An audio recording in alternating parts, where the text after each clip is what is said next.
One of the things I love about anime is the amount of reach it has worldwide. When I was a kid, anime would often be stigmatized and mocked as being Japanese cartoons, a playground insult I would hear constantly that would always get on my nerves because in reality, anime has the ability to tell grounded and true-to-life stories. Stories that challenge political ideology, social hierarchy, and economic disparity, all while delivering quality entertainment on top of it all. Solo Leveling is not one of those shows, but it's pretty fucking cool. I mean, look at this shit.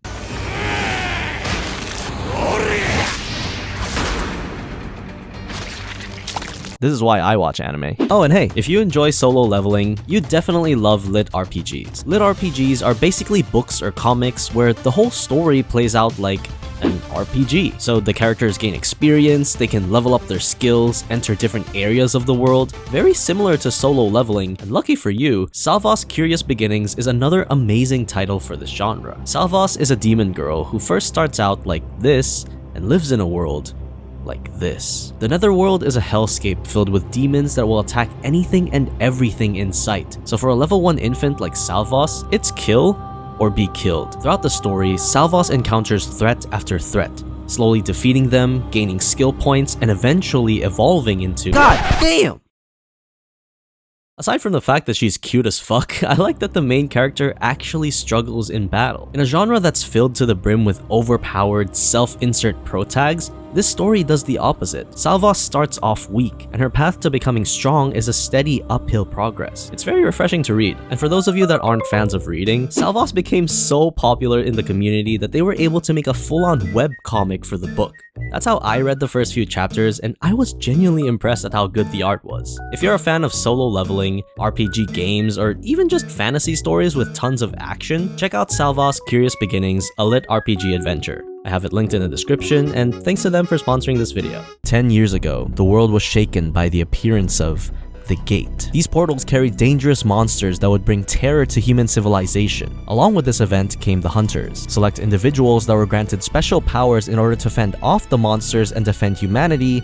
They were ranked in a system. S given to the top of the top, and E given to the stinky shitters.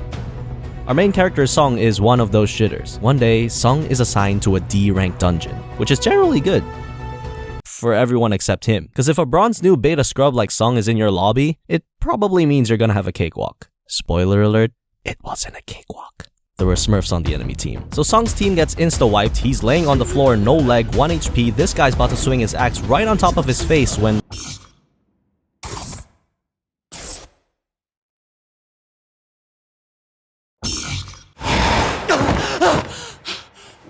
Out of nowhere, Sung gains the ability to level up. Something that was previously near impossible, nigh improbable to perform, now only he can do.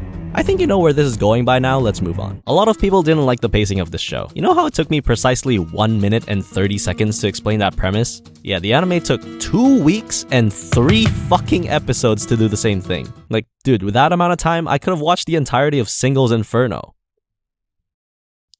Or read the Bible. I agree that the first episode was pretty slow, but that's because I've read Solo Leveling before. Read my lips. Oh shit, you can't. Understand this clearly. If I was an anime only watching this show for the first time, I wouldn't have had this problem. Don't believe me? I asked my friend Jeff, who's never watched Solo Leveling, to give the first episode a try, and... oh, here he is. Hey, yo, Jeff. What do you think of the show? Now, are we gonna believe these guys, or are we gonna believe Jeff? It's pretty clear the only reason why people are mad about the first episode is because there wasn't immediately a second one that followed it. Just look at how the rating of episode 1 varies from episode 2. This should tell you that the show isn't bad, there just wasn't enough to satisfy us. I think what should have happened was, the studio should have prepped 3 episodes in advance, drop them all at the same time, and we wouldn't be having this discussion. We've already seen this work for shows like Frieren and Oshinoko, shows that needed a prequel to set the stage, so why not here? But wait, hold up, that still doesn't answer the question, why do people like this anime so much? I don't know, you tell me.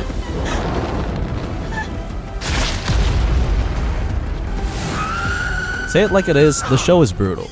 It's almost too brutal that it becomes funny like a Family Guy bit. I can do this! Speed's my specialty! I'll get out of here! Watch me!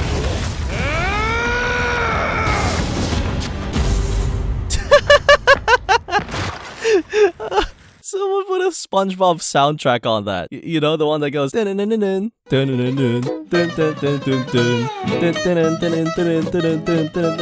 This anime really pushes what's allowed to be shown to kids, but it's working. With 4 episodes currently out, all of them have a score above an 8, and it's not a surprise as to why.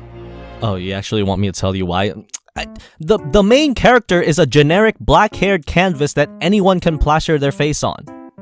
See that? This could be you. I like to shit on isekai being an obvious and blatant cash grab, because it is, but I can't doubt that it's there for a reason. JinWoo was ridiculed for being the weakest hunter in the world, was incapable of fighting the tiniest mob, and was pushed to near death countless times. So when the opportunity comes for him to breathe a second life, to become stronger than he was before, who wouldn't take that chance? A lot of power fantasies miss that crucial component. Sure, it's fun to see a dude wrestle a giant snake with his bare hands, but did he earn it? Did he show enough potential to warrant that power? Did he struggle multiple times before finding the right fortune? Song did. We saw him do it.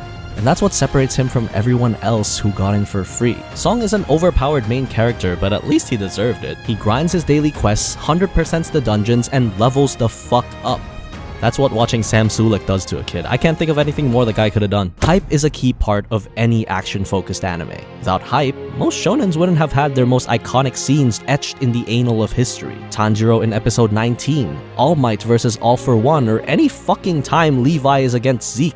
These scenes will always elicit an emotional response no matter how many times I watch, because to me, hype is not a singular entity. It's voice acting, music, and animation all working in tandem, clashing, colliding, and eventually coming together to reach an ultimate crescendo. That's what hype is. And Solo Leveling knows that's what you came here for. Episode 4 is probably the most hype-filled episode so far, with Song finally getting his big break. And if it keeps going in that trajectory, I have no doubt this'll be everyone's new favorite anime. But let's dial it back a bit. Solo Leveling is a good show. Some might even call it a great show. But it's also in the same ring as Isekai Onsen Paradise.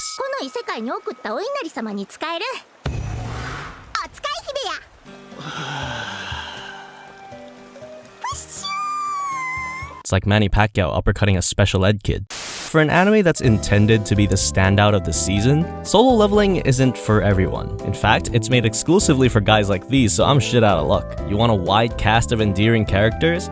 Nope, it's just him. Go watch Dungeon Meshi. Want a deep and profound story that doesn't cater to the MC's every need? Too bad there's not a single anime this season with that. But if you want to just sit back and watch a dude go from zero to hero with godlike animation, Solo Leveling is the perfect anime for that. So, are you gonna be left watching scraps? Or are you getting your broccoli cut in Axe body spray like the rest of us?